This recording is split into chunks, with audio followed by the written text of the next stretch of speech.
Eh bien, salut à tous, c'est le Prodige Junior, j'espère que vous allez bien, en tout cas moi ça va nickel. Et aujourd'hui on se retrouve pour un nouveau débat. Donc je suis en compagnie, comme d'habitude, de Baïsim. Bonjour. Et de la Flèche. Salut.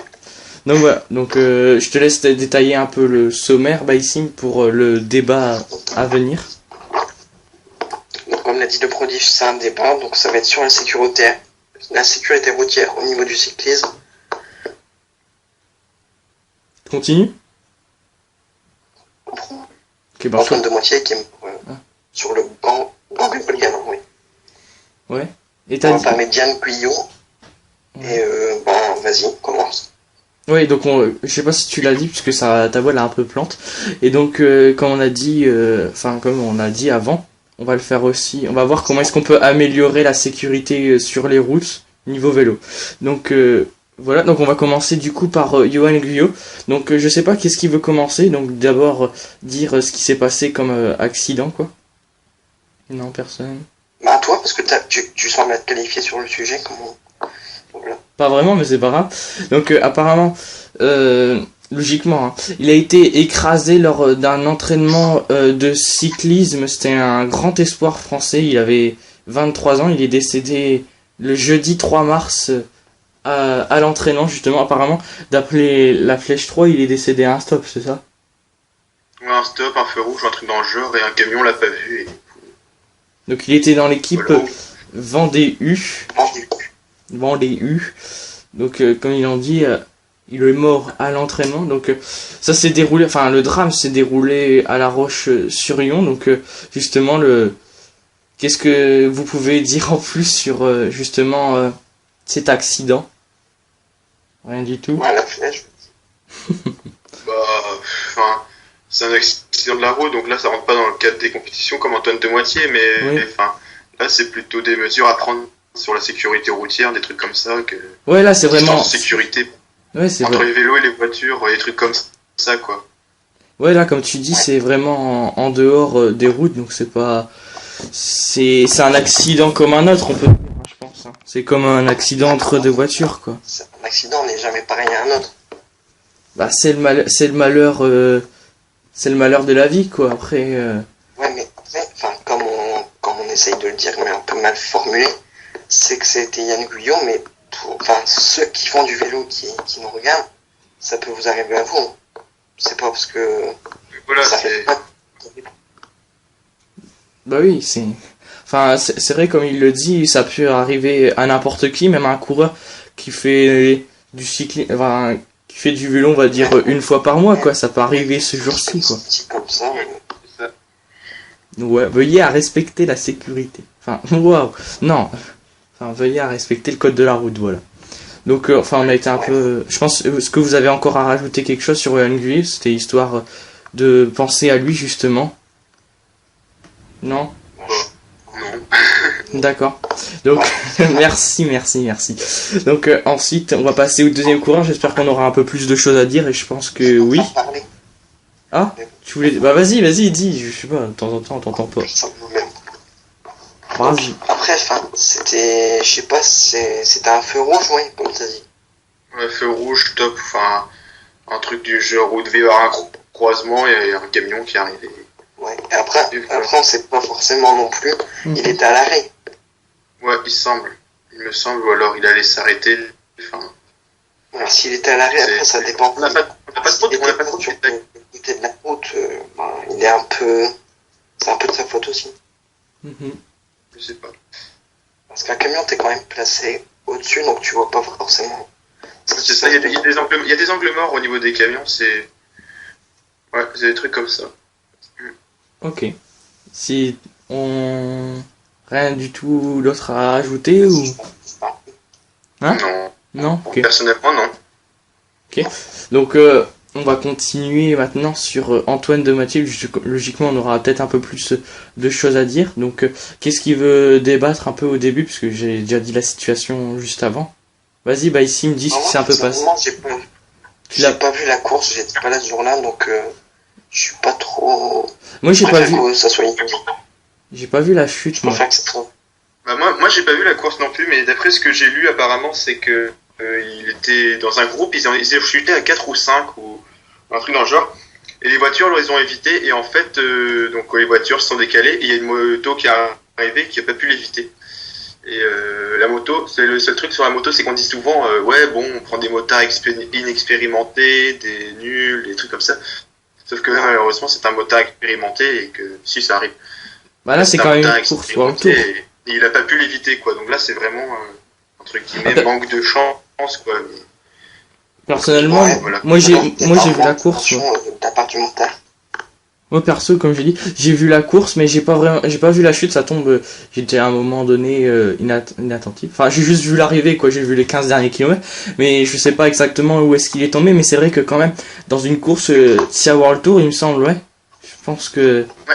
Donc c'est quand même un peu honteux, quoi. La sécurité, elle est pas. Faut quand même faire gaffe. Tu vois, une moto, elle peut encore remonter le peloton, mais elle doit avoir des codes à suivre, quoi. Elle doit pas, quand elle voit que la voiture elle se décale, certes elle a pas le temps de se décaler aussi, peut-être qu'elle roule très vite, mais il faut qu'elle fasse gaffe, quoi. Je sais pas vous, mais c'est pas un comportement raisonnable. Je sais pas, c'est ce que j'ai vu, donc. Ouais, bah c'est pour moi, je suis très mécontent puisque là je fais plus vraiment confiance justement à la sécurité sur les routes, puisque vu maintenant le nombre de voitures déjà, alors donc déjà on a environ 20 équipes comme c'est une course à World Tour. Oui, au moins 22 équipes. En moins 20, donc il y a déjà 20 voitures de coureurs derrière, plus peut-être une deuxième, plus une deuxième de chaque équipe. Une deuxième de chaque équipe, donc, et plus ensuite t'as les motos qui montrent on va dire les écarts. T'as aussi les voitures, ouais. T'as aussi les voitures de médecins, donc t'en as 2 ou 3 je pense, non? Il y en a c'est facilement, ouais. Donc, il y en a une à l'avant de la course et une dans le peloton. Et ensuite après t'as les motos de dépannage comme ça qui ont des roues, etc. Puis après t'as des tout types de motos, quoi. Enfin après c'est deux ambulances à l'arrière de la course aussi. Oui, et puis après aussi, sans oublier aussi que tout devant, mais bon, je sais pas si on a aussi derrière le peloton, c'est les voitures genre de l'équipe et de tous les journaux sportifs, quoi. Ouais, je sais pas. Mais je pense qu'ils sont avant la course, quoi. Ils passent avant, je pense. Il doit y en avoir avant et après.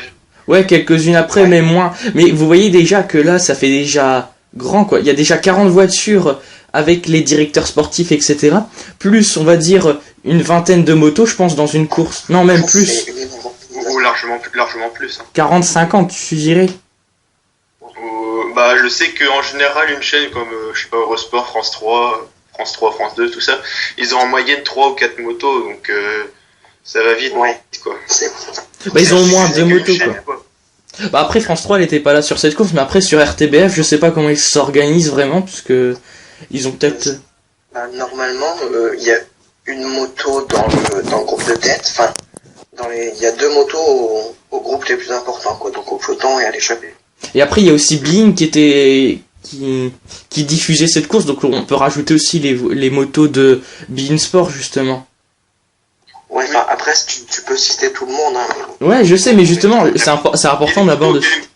Ouais. Les motos des journaux écrits aussi, celles qui viennent prendre des photos, tout ça, donc... Là, ouais, pour illustrer leur journaux. Les radios qui font les courses. Ouais, les radios, ouais, Radio Tour, etc. Enfin, Radio Tour, je sais pas si elle participe à des courses comme ça. Non, c'est les voitures rouges, Radio Tour. Après, t'as les voitures jaunes. Par exemple, on a France, enfin, je sais plus, enfin, France Nord ou un truc comme ça qui diffuse les événements majeurs sportifs. Ouais. Bah, il y a beaucoup de motos, moi je trouve personnellement. Enfin, après, je pense qu'il y en a beaucoup trop. Après, je sais pas vous, je sais pas si, enfin, logiquement, on devrait, je sais pas si c'est déjà fait, mais on devrait, si c'est pas fait, limiter le nombre de motos sur les routes. Ouais, mais tu peux pas. Ah si, c'est faisable. Hein. Si, c'est faisable, c'est largement faisable. Mais après, enfin, ils payent tout ça, c'est les chaînes qui payent pour la diffusion, tout ça, pour avoir l'information plus vite. Tout le monde veut avoir l'information plus vite, donc. Bah oui. Bah oui, justement. C'est une question d'argent. Après, c'est la course qui devient nerveuse, quoi. Ça tombe, je pense que c'était peut-être dans les derniers kilomètres, justement, c'est pour ça où la course devenait vraiment nerveuse, où t'avais les voitures d'une part qui voulaient suivre Non, il est tombé à 40 km de l'arrivée. Bah, déjà, 40 km de l'arrivée, la course, elle devient nerveuse, personnellement. À 40 km de l'arrivée, t'avais Sagan qui attaquait, hein, personnellement. Donc la course, elle devait... 50. Elle devenait vraiment nerveuse, puisque du coup, t'avais toutes les voitures d'une part qui voulaient rejoindre, on va dire, le groupe de tête. Enfin, le petit peloton, quoi. Et t'avais juste derrière, t'avais les motos qu'ils essayaient de suivre pour avoir le plus d'informations possible. Donc je pense que pour moi, c'est... Enfin, il devrait peut-être avoir un ordre, je sais pas, les motos, je trouve que les motos, à l'heure d'aujourd'hui, ils reçoivent pas vraiment d'ordre, quoi. Ils sont un peu à leur aise, quoi. Et encore, c'était pire à l'époque, parce que si on regarde des vieux Tours de France de type France 2 qui diffusait genre 2009, 2010, à l'époque, t'avais Jalabert sur la moto qui allait faire des interviews des coureurs, des trucs comme ça se fait plus. Ouais. Mais ça, c'était ultra dangereux, quoi. Ils étaient juste à côté du coureur, il suffisait qu'il se loupe et puis... De toute façon, c'est UCI interdit, et je pense que toutes les lignes ont interdit que des coureurs soient interviewés pendant la course, quoi. Oui, bah oui, je pense que ça a été fait, parce que ça se fait plus, hein. Après aussi, t'as des gens, tu vois, que t'as des coureurs cyclistes, mais là on sort un peu du sujet, genre qui font des petits signes à la caméra, etc. Donc tu vois, t'as les motos déjà qui remontent sur le peloton. C'est pour ça que déjà, à chaque fois on dit que t'as soit le peloton en file indienne, soit le peloton gros compact. Mais il y a toujours une ligne où tu laisses passer soit les voitures, soit les motos, quoi. Donc c'est toujours un peu dangereux. C'est pour ça que ça profile souvent aux chutes aussi, hein. Je sais pas. Ouais, tout à fait. Ça profile. Ça arrive surtout au niveau des débuts de course. Ouais, ou genre même dans les descentes, hein. Dans les descentes, je pense que les voitures ils font vraiment gaffe, quoi, mais bon, genre quand t'es dans une montée, t'as les voitures qui essayent d'aller rejoindre leur leader qu'ils ont attaqué. C'est pas simple, ça, tu vois. Quand t'as tes coureurs lâchés, tu vois, quand t'as un gros peloton de 70 coureurs, et par exemple t'as Froome qui vient de partir en tête, alors que t'as la voiture de Sky qui veut remonter pour aller... Enfin après, aussi t'as les ravitaillements qui sont interdits à partir de 15 km de l'arrivée, mais je trouve que moi, 15 km de l'arrivée, sur une course, si avoir le tour, c'est trop tard pour moi. Il faudrait mettre avant. Ça dépend. Après, ça dépend. En général, non, c'est plutôt 20 km en général. Mais après, ils changent suivant les conditions, quoi. C'est de la canicule ou contre s'il fait. Au niveau du profil de l'étape aussi. Au niveau du profil de l'étape, oui. Mais voilà, quoi. Mais en général, c'est plutôt 20 km, hein, quand même. 20 km au dernier moment. Mais sachant les organisateurs, ils devaient quand même se douter que après les gros cols de pavés, il y allait quand même avoir des petits groupes de 20 coureurs qui allaient se former, quoi. Donc il y avait peut-être des mesures à prendre, quoi. Je pense que quand même, quoi. Après la descente, ils auraient peut-être pu permis le ravitaillement. Là, tu dis que c'était, à mon avis, 40 km, c'était juste après le col, le dernier col. Non, le mont Kemmel, donc c'est le truc, c'est un truc énorme. Ouais. Le mont Kemmel, il était situé à 30-35 km de l'arrivée, et il est tombé de moitié, tombé à 45 km. Donc tu vois quand même, parce que ça fait 10 km, tu vois, les voitures... Oui, c'est sûr, ils veulent tout le monde, tous les leaders, essayer de se replacer, ouais, c'est des ravitaillements juste avant la difficulté, donc voilà, quoi. C'est limite, t'as une course dans une course. T'as un peloton, et derrière, t'as une course, mais deux voitures, quoi. Ouais, c'est ça. C'est ça en fait, quoi. T'as une course avec des coureurs, leur but c'est d'aller gagner, et t'as une course de voiture derrière, le but c'est d'être le mieux placé. Celui qui est premier derrière le peloton, bah le mec il est trop bien, quoi. Niveau des voitures, il y a une réglementation quand même. Elles sont placées dans un certain temps. Ouais, je pense aussi. On voit tout le temps.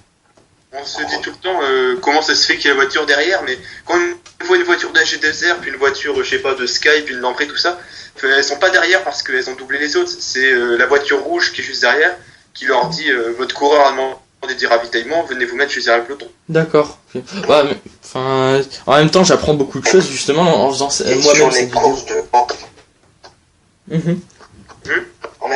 Dans les courses par étapes, notamment le Tour de France, c'est aussi en fonction des fois. Enfin, je me souviens. Voilà. C'est en fonction du classement par équipe. C'est des trucs comme ça. Sur le Tour alors, je sais plus si c'était sur le dernier Tour de France ou le Tour de France d'avant.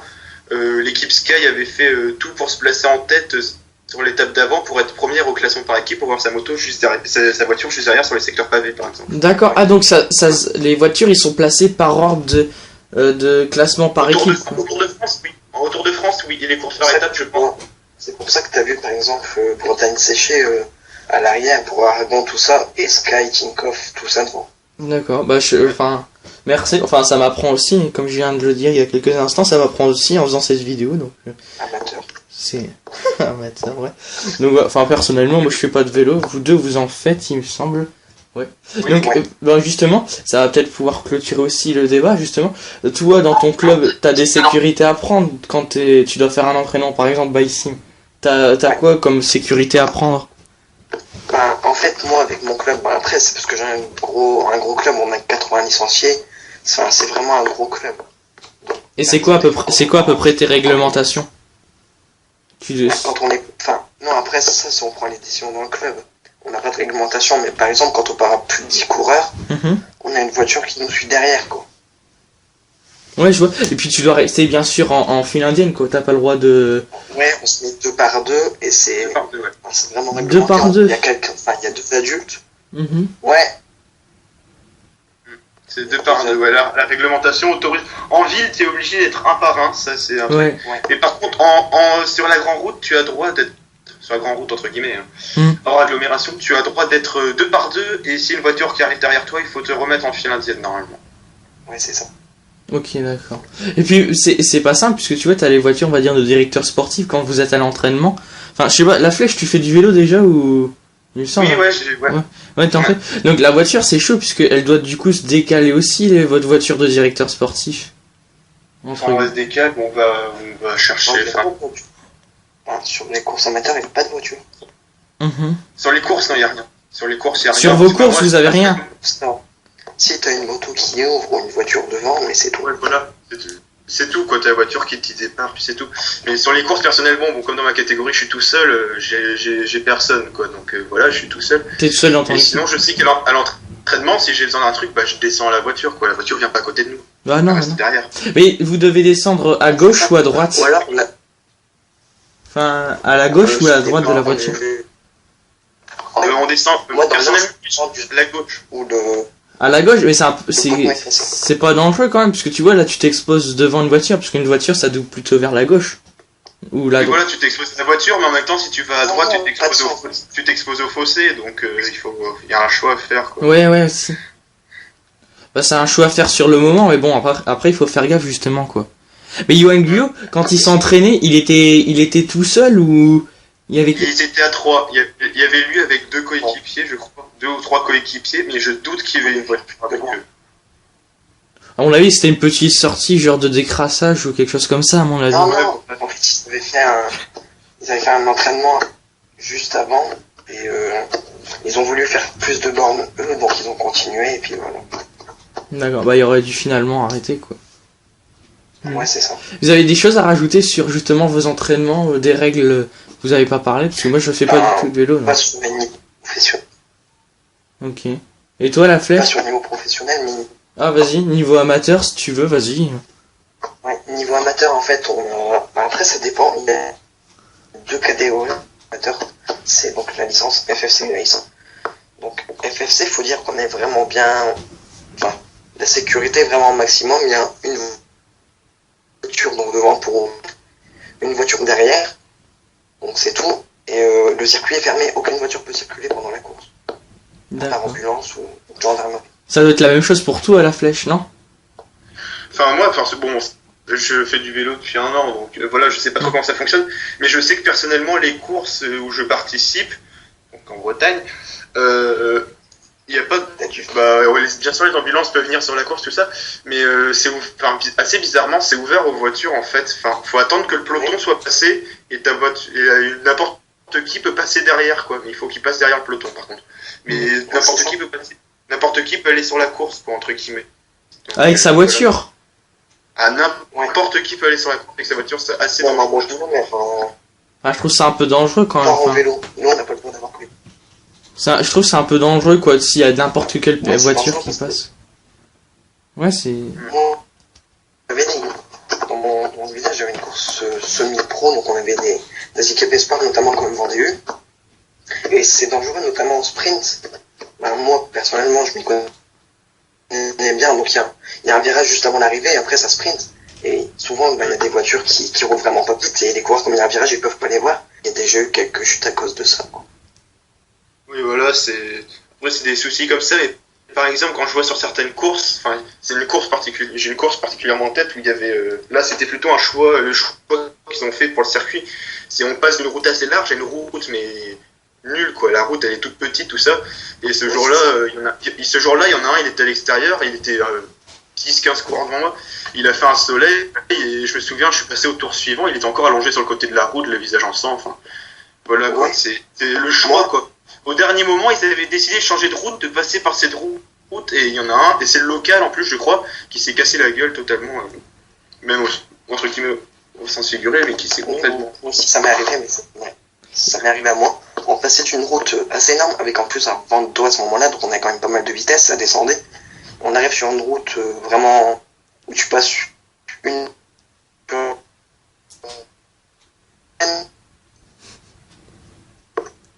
Et quand j'étais à l'extérieur du virage, j'étais à l'intérieur, il s'est décalé un peu, et je me suis retrouvé dans le fossé, mais je suis pas tombé, quoi, j'ai dû repartir après. Ouais, C'est souvent dangereux, ça, c'est des virages comme ça qui. Ouais, voilà. Puis en plus, moi, c'était vraiment, donc on avait une descente, donc après on avait une montée, donc on l'a monté plus ou moins au sprint. Et à mi-montée, en fait, c'était un virage en épingle, donc déjà le virage, il était chaud. Et après, t'arrivais sur une route défoncée, toute petite. Enfin, avant, on était à 10 on était 5 l'un à côté de l'autre et on va passer à 2, quoi. Donc, Et puis après, je sais pas, vous vous en souvenez aussi de Juan Antonio Flecha, qui était tombé dans les fils de barbelés en 2010, non, en 2011. Ouais, avec Ugerland, ouais. Sur Ouais. l'étape que Thomas Veuclair gagne. Ouais, il prend le maillot jaune. À la fin, ouais. Ouais. C'est. Bah là aussi, là, c'était la voiture de France 2 d'ailleurs, il me semble, ou la moto, enfin, un truc du genre qui avait voulu dépasser et qui avait complètement jeté Ugerland dans les hauts barbelés. J'avais voulu passer vite devant le groupe d'échappés pour justement prendre des informations plus amples et aller passer devant. Et à ce moment-là, il y avait celui qui roulait devant, je crois que c'était Thomas Vauclair, qui est parti un peu sur le côté. Et donc, ceux qui étaient derrière, ils sont partis sur le côté. Et la voiture de France 2, elle peut le temps de se rabattre, donc elle a touché Fletcher, Ugerland et quelqu'un d'autre, je crois, c'était une échappée de 6. Et Ugerland, Surtout Ugerland, ouais. c'est quand même pris, je crois, 36 points de suture. Ouais. Quelque chose comme ça. 32. Mhm. Un truc dans le genre. Ouais. Et c'est, enfin, Non, 32 points de suture, surtout au niveau des conséquences aussi, les chutes comme ça. Je sais que moi j'ai déjà eu 8 points de suture, c'est affreux, mais alors 32. mais après, oui, c'est ça aussi le souci des motos, des voitures qui veulent remonter. On se souvient donc la Classica San Sebastian l'année dernière, Greg Van Avermaet. Enfin, déjà l'organisation était nulle parce qu'on n'avait aucune information. Et en plus, après, on arrive dans la descente. Sur Eurosport, ils disent oh, Van Avermaet a attaqué, Van Avermaet a attaqué. On arrive au sommet, donc il n'y avait pas de vidéo dans la montée. On arrive au sommet, on retrouve qui? On retrouve Adam Yates, il me semble, qui a gagné. Donc qui était tout seul en tête et on se demandait où était Van Avermaet. C'est Yates qui a gagné, il me semble. Et on a su après la course que Van Avermaet était renversé par une moto dans la montée, donc c'est n'importe quoi. Et après, pareil, sur la course espagnole, toujours la Vuelta où Sagan se fait balancer totalement par une moto apparemment. Et on le voit d'ailleurs, son cuissard totalement déchiré, quoi. C'est impressionnant. En 2015 sur la Vuelta. Ouais, 9ème étape, un truc dans le genre, il était complètement fou après la chute, quoi. Il avait tapé complètement, il avait frappé la voiture d'assistance. Le motard après, hein. Enfin, ouais. Ah, Après, il est parti assistance médicale. Et il a râlé sur l'assistance médicale, je crois. Ouais, il a dû faire un POC dans la carrosserie parce qu'il a filé un sacré coup de poing. D'ailleurs, il a pas été déclassé, un truc dans le genre à la fin. Je crois qu'il avait un coup dans la voiture. Nassim n'a pas voulu le soigner en plus. Donc ouais. Vous avez terminé un peu. Vous voulez rajouter quelque chose ou pas? Personnellement, non, Je suis en train de réfléchir. On peut parler aussi, je sais pas, une parenthèse, même s'il n'y a pas grand chose à dire. La faute du croire, c'était en 2011 sur le Giro, on en a parlé tout à l'heure. Ouais. Avec Wouter Weiland. Et ça, c'était un peu la faute des organisateurs, c'était pas les motos ni rien. Et la faute du coureur qui a voulu prendre trop de risques dans une descente. Et donc il avait chuté, parce que ça glissait dans la descente. Oui, voilà, après, faut pas tout mettre non plus sur les motos, les voitures, tout ça. Enfin, on est en train de parler de ça depuis tout à l'heure, mais par moment, ça peut être la faute du coureur, quoi. Ouais, voilà, les Wayland, c'est exactement ça. Et puis il y a un tweet de Dan Martin aussi sur la mort de Deux Moitiés. Dan Martin qui mettait, il me semble, c'est pas forcément la faute des motos, il faut les garder parce qu'elles permettent quand même de promouvoir notre sport. Avec les motos médicales, ça nous apporte un peu, ça nous apporte des soins rapides, tout ça. Donc on met la faute sur les motos, mais elles sont quand même utiles par moment. Ouais, c'est ça en fait. On peut pas, enfin, c'est quand même compliqué de les retirer. Mais c'est de la sécurité. Et... elle garde aussi quand même de la sécurité par moment. Tout à fait. Ce que je me souviens, c'était sur une course, ça m'avait choqué. C'était important pour le tour. Je sais plus, c'était cette année ou l'année dernière. Et il y avait une voiture une voiture comme ça, civile, qui était en contre-sens de la route. Oui, tout à fait. La voiture, oui, je me souviens. Ouais. Je me souviens, c'était l'Amstel Gold Race, il me semble.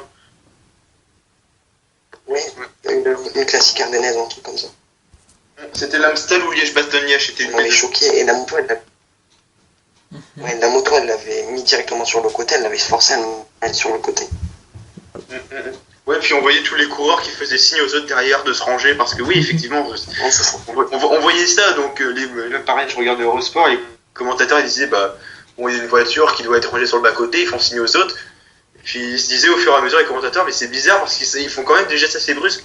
Puis après, ils avaient vu une voiture qui venait de s'arrêter quoi, avec le ralenti. Ouais, ils étaient étonnés quoi, vraiment étonnés. Quand même.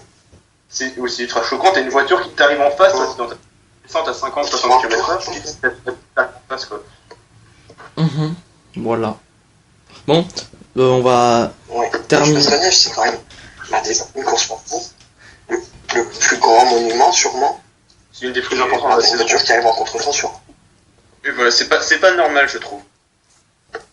Ouais. Vous avez terminé Je pense qu'on va. Ouais, je pense qu'on va. Ouais, je pense qu'on va se laisser là-dessus. Ok. Parce qu'il y a. Je vais le dire, parce qu'il y a le prodige qui est en train de le dire. Faites attention, ça dure longtemps. Donc. Donc voilà. Je pense que voilà. Ouais, voilà. Donc merci. Votre ressenti en commentaire, sauf. Ouais. Ouais, sauf la flèche. Bon, au pire, si la flèche, il veut rajouter un commentaire. L'habitude de mettre ça. Donc voilà.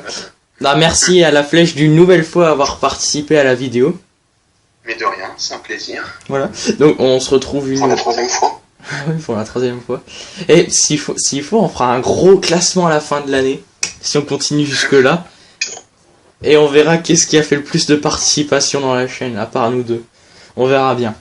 Donc voilà.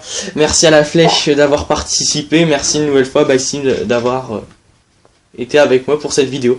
Donc, voilà. Je dis pas d'avoir participé, je te rappelle que c'est notre chaîne. Oui, mais je sais pas. Ouais, je sais, on est à deux dans la même chaîne. Donc, je sais. Qu'est-ce que tu dis? Ce jour de lundi. Ouais, et alors? Merci d'être venu aujourd'hui en ce jour de lundi. Ah oui, merci. Enfin, ça sortira pas vraiment là aujourd'hui, mais c'est pas grave. Arrête de faire ça. C'est pas grave, c'est pas grave. Donc voilà. Bon, on y va. Salut. Salut. Salut.